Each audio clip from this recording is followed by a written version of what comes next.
ጤና ይስጥልኝ ክቡራትና ክቡራን የዩቲዩብ ቻናል ቤተሰቦች የሰዓቱን አጫጭር ሰበር መረጃዎች ይዤ ቀርብ ያለው በርከት ያሉ መረጃዎች ዩቲዩብ ላይ ሲጫኑ ቀድሞ ለእናንተ የማስታወቂያ መልእክት ወይም ኖቲፊኬሽን እንዲደርሷችሁና ዜናዎችን በፍጥነት እንድትከታተሉ የዩቲዩብ ቻናሌን ሰብስክራይብ በማድረግ የደወል ምልክቷን መጫን አትዘንጉ።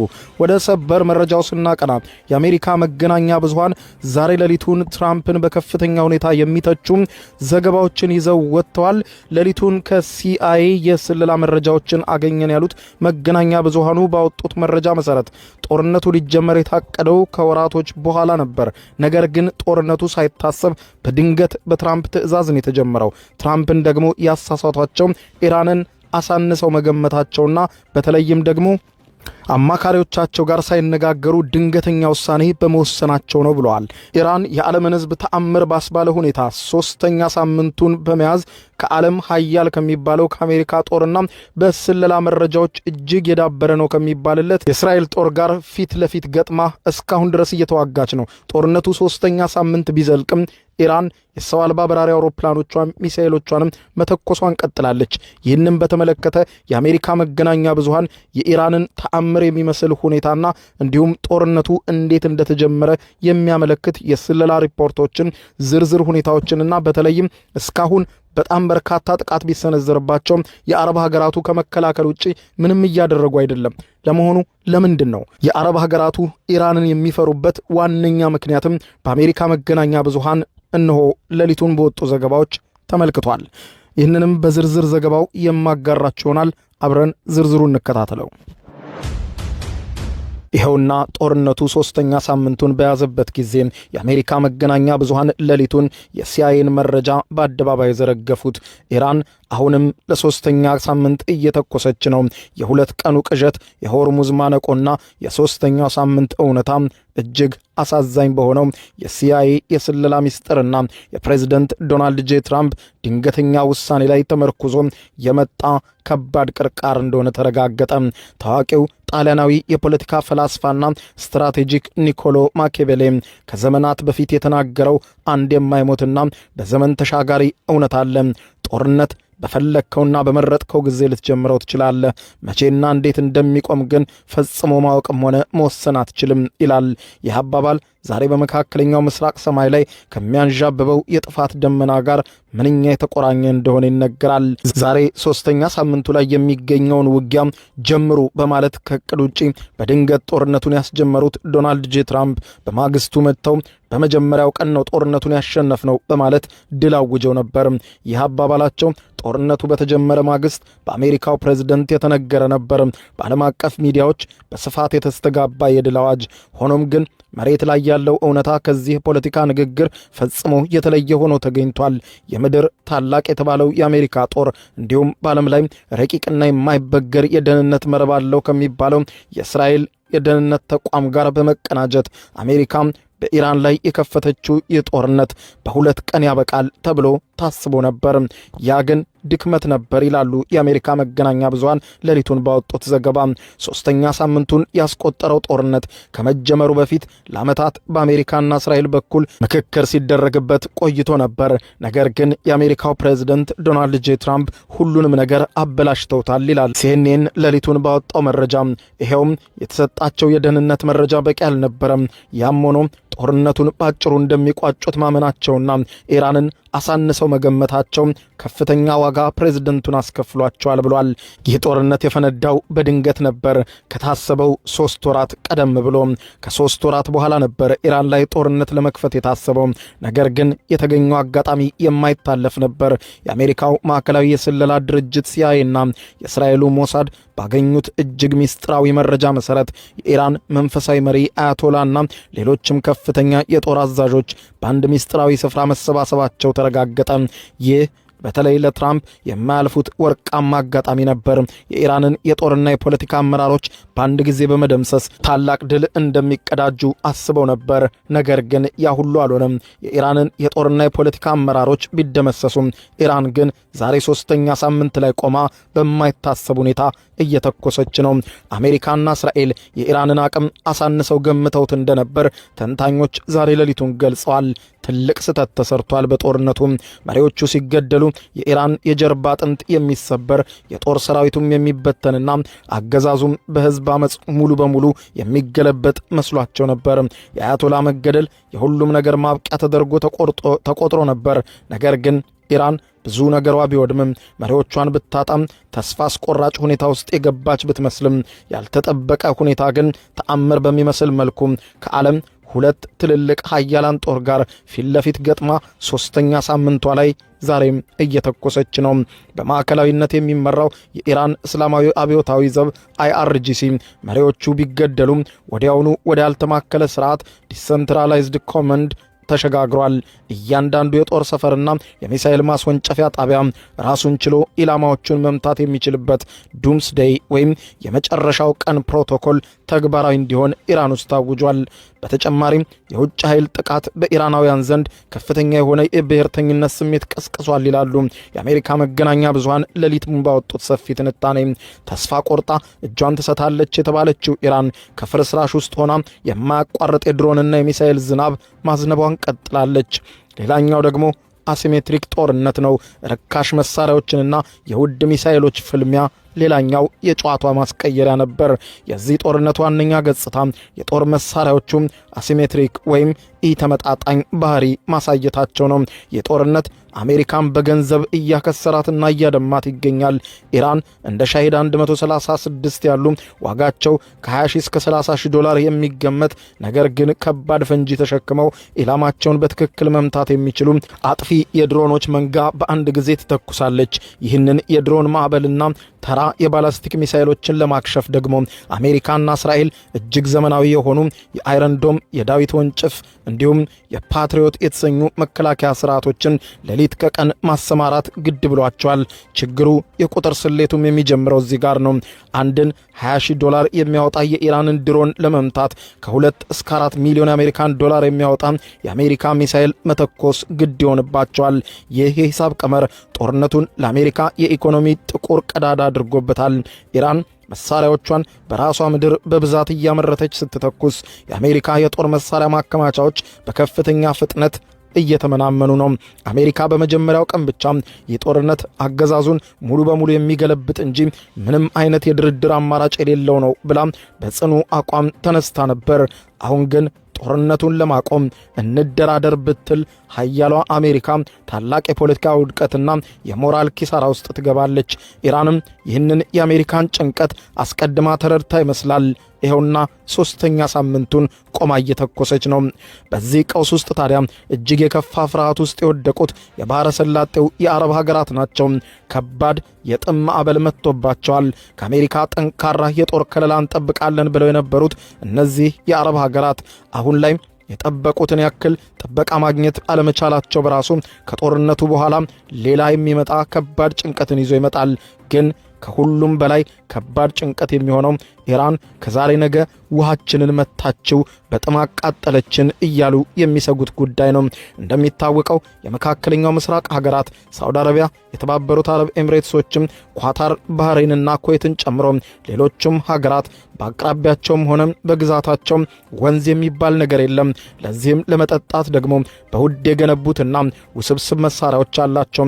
እነዛ መሳሪያዎች የውቅያኖሱን ጨዋማ ውሃ ከባህር ውሃ በማጣራት የሚጠጡበት ስርዓት ነው። እነዚህ ግዙፍ የውሃ ማጣሪያ ፋብሪካዎች ወይም ዴስቲሌሽን ፕላንትስ በባህር ዳርቻዎች ላይ የተንጣለሉና በቀላሉ በኢራን ሚሳኤል ሊመቱ የሚችሉ የመስታወት ቤቶች ናቸው። ኢራን በቀላሉ በምትተኩሰው አንድ ርካሽ ሚሳኤል እነዚህን ግዙፍ የውሃ ተቋማት ካወደመችባቸው ከተባበሩት አረብ ኤምሬትስ እስከ ኳታር፣ ከኩዌት እስከ ሳውዲ አረቢያ ከፍተኛ ጥም ውስጥ ይወድቃሉ።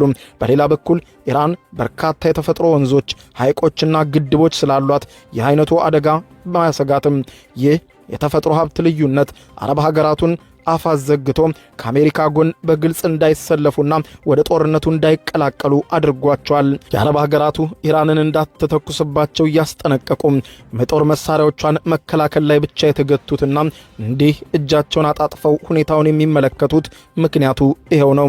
ጦርነቱ ከመጀመሩ በፊት በተጀመረባቸው የመጀመሪያዎቹ ቀናት ፕሬዝደንት ትራምፕ በልበ ሙሉነት በከፍተኛ ሁኔታ ለዓለም ሚዲያዎች አንድ ቃል ተናግረው ነበር። ኢራን ሆርሙዝን እዘጋለሁ ብላ ትዝታለች እንጂ በተግባር አታደርገውም። የማይረቡ ፍጥረቶች ናቸው እኮ። ይህንን ለማድረግ አቅሙም ድፍረቱም ኢራን የላትም ብለው አሳንሰዋት ነበር። ሆኖም ጦርነቱ ሲፈነዳ አያቶላም ሲገደሉና የኢራን ከተሞች ሲደበደቡ ኢራን ያወጣቸው የመጨረሻው ካርድ ዓለምን በድንጋጤ የዋጠ ነበር። ኢራን ያለምንም ማንገራገር የሆርሙዝን የባህር በር በፈንጂዎችና በፍጥነት ተምዘግዛጊ ጀልባዎች በጸረ መርከብ ሚሳኤሎቿ ሙሉ በሙሉ ዘጋቸው። እናልፋለን ብለው የሞከሩ ጥቂት መርከቦችም እዚህም እዚያም በኢራን ተመተው ወደሙ። የዓለም 20 በመቶ ነዳጅ የሚያልፍበት ይህ ስትራቴጂካዊ የባህር በር ተዘጋ። ትራምፕ ወዲያውኑ እንዲህ አሉ ወጥተው፣ ነገ ጠዋት በኃይል እናስከፍተዋለን፣ አትፍሩም፣ የአሜሪካ ጦር ለዚህ በቂ ነው፣ ነገ ጠዋት አፈንድቼ ከፍተዋለሁ ሲሉ ነበር የዛቱት። ነገር ግን እነሆ እስከ ዛሬ 3ኛ ሳምንቱን ሲያስቆጥር የሆርሙዝ በር አሁንም እንደተዘጋ ነው። የአሜሪካ ግዙፍ የጦር መርከቦችም ወደ ባህረ ሰላጤው ዘልቀው ለመግባት አልደፈሩም። ይህ ሁኔታ ጦርነቱን ወደ ሌላ አስገራሚ ምዕራፍ ያሸጋግረዋል። በመጀመሪያው ቀን እኛ ብቻችንን ኢራንን በአንድ ቀን እናንበረክካታለን በማለት የተናገሩት የአሜሪካው ፕሬዝደንት ዶናልድ ጄ ትራምፕ አሁን እውነታው በከፍተኛ ሁኔታ መቀየሩን ተከትሎ ዛሬ ሌሊቱን ባወጡት ማስታወቂያ አረ ጎበዝ ኑና ሆርሙዝን ከኢራን ላይ እናስከፍት እንጂ ሆርሙዝ እኮ ለአሜሪካ ብቻ የሚሰራ መስመር አይደለም ለሁላችሁም እንጂ። ስለዚህም የጦር መርከቦቻችሁን ላኩና ተባብረን የኢራንን በር እናስከፍት እንጂ ሲሉ ተናገሩ። የሆነው ሆኖ ግን ያም አልሰራም። የተጠየቁት ሀገራት ሁሉም አንገራገሩ። የጦር መርከቦቻቸውን ወደ መካከለኛው ምስራቅ እንደማይልኩ ገለጹ። ይህ ለአሜሪካ እጅግ አስደንጋጭ ዜና ነው። በዚያ ላይ ኢራን እዚህ ጋር ትልቅ ዲፕሎማሲ መጫወትን ጀመረች። የኢራኑ ውጭ ጉዳይ ሚኒስትር አባስ አራግቺ ወደ ሚዲያ ብቅ አሉና አትሳሳቱ፣ የአሜሪካን ጥሪ ተከትላችሁ አትዝመቱ፣ እኛም የሆርሙዝ ሰርጥን የዘጋነው ለአሜሪካና ለእስራኤል መርከቦች ብቻ ነው። አሜሪካና እስራኤልን የማትደግፉ ከነሱ ጋር የማትተባበሩ ሁሉ በሆርሙዝ ማለፍ ትችላላችሁ አሉ። ታዲያ ምን አለ ብለው ይምጡ። 3ኛ ሳምንቱን በዘለቀው በዚህ ጦርነት እንደ ተአምር የታየው የኢራን ሰው አልባ በራሪ አውሮፕላኖችና ሚሳኤሎች የሚመቷቸው ታርጌቶች ነበሩ።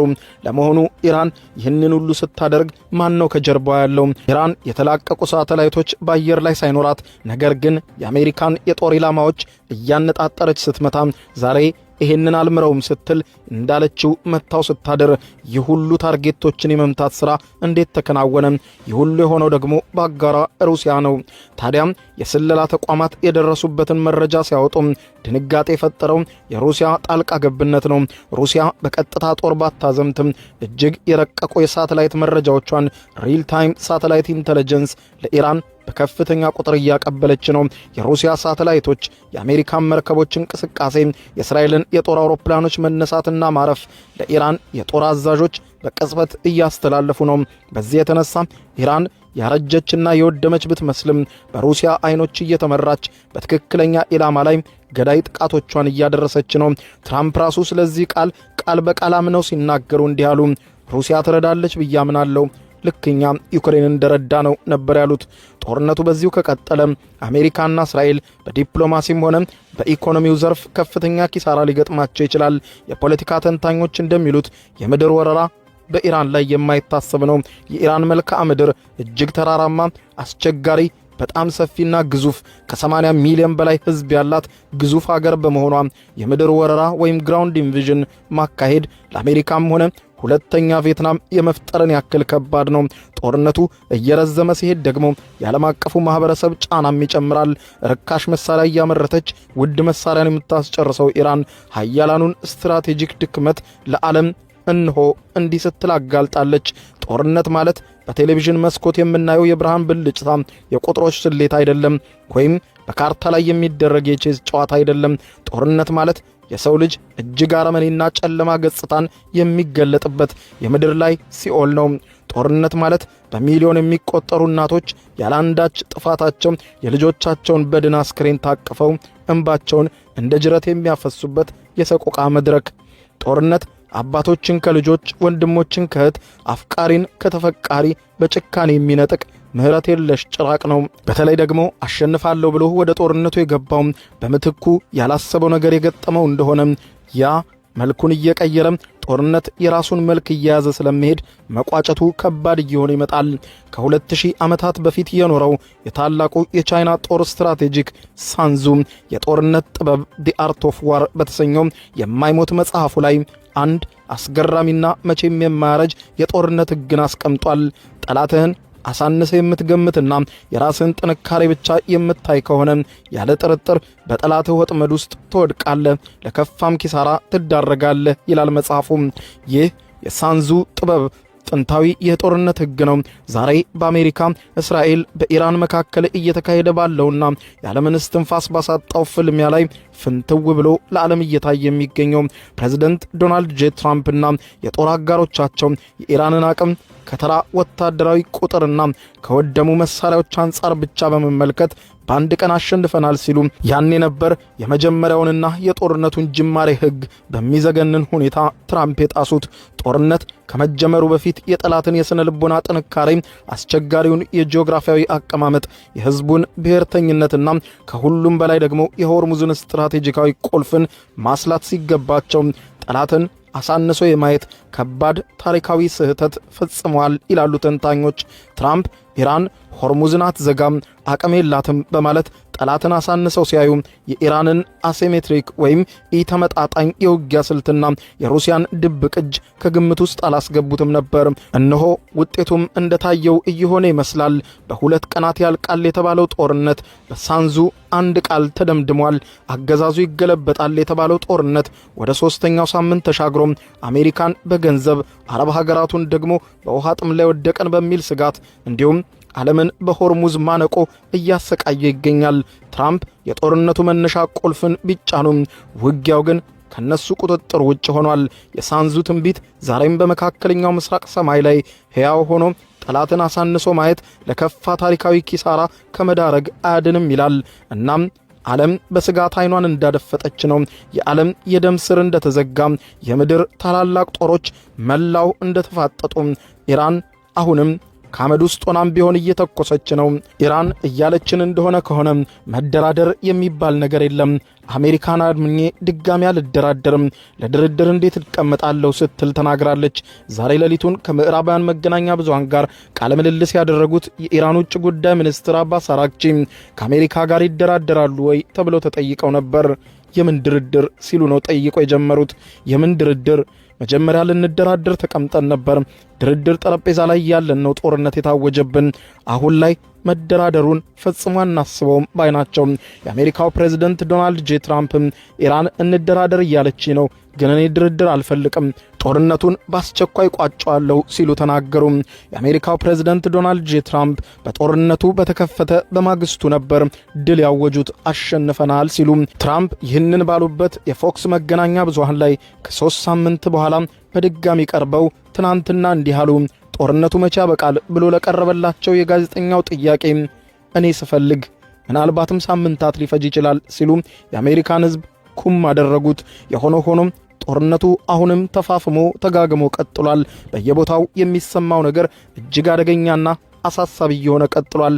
መካከለኛው ምስራቅ በከባድ ጭንቀት፣ በከባድ ውጥረት ኃያላኑን ወደሚጠራ ሁሉንም ደም ወደማያቃባ 3ኛው የዓለም ጦርነት እንዳይሸጋገር እየተሰጋም ይኸውና የመካከለኛው ምስራቅ በከባድ ጦርነት ውስጥ እየታመሰ ነው።